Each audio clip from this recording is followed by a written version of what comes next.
Now let's explore the e-library, one of the key features of our project.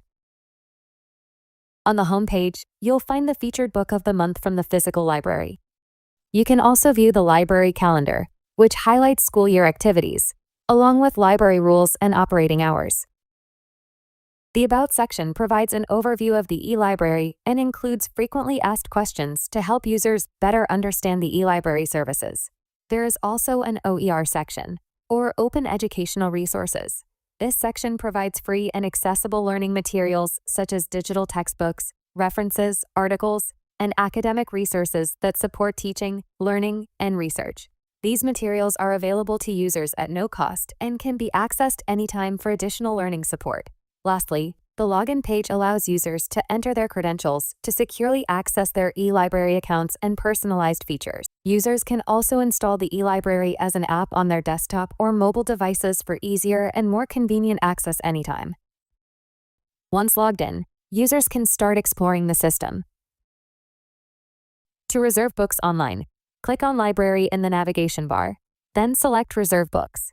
Here, users can explore the available physical library books using the search tool and reserve physical copies online. Next, to request an extension, click on Library and select Extend Books.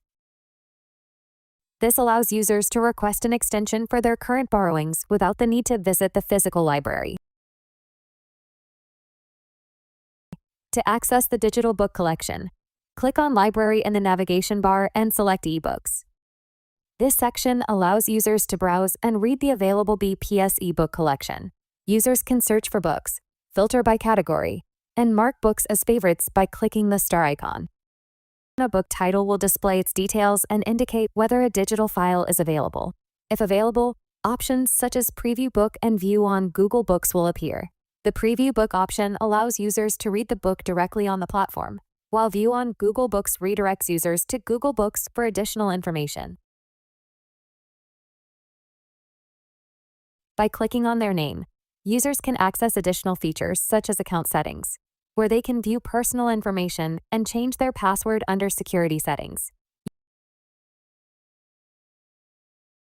Users can also enable two-factor authentication for an added layer of security. To enable 2FA, simply click Enable 2FA and enter your password to confirm your identity.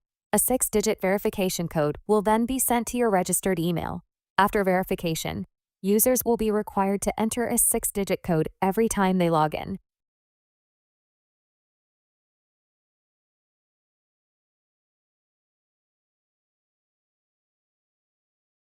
The Transaction History section allows users to track all system transactions, with filtering options by transaction type. The Penalty section lets users view any active or past penalties related to overdue or lost books. And that's how the e-library works, bringing the library closer to every user. Thank you for watching.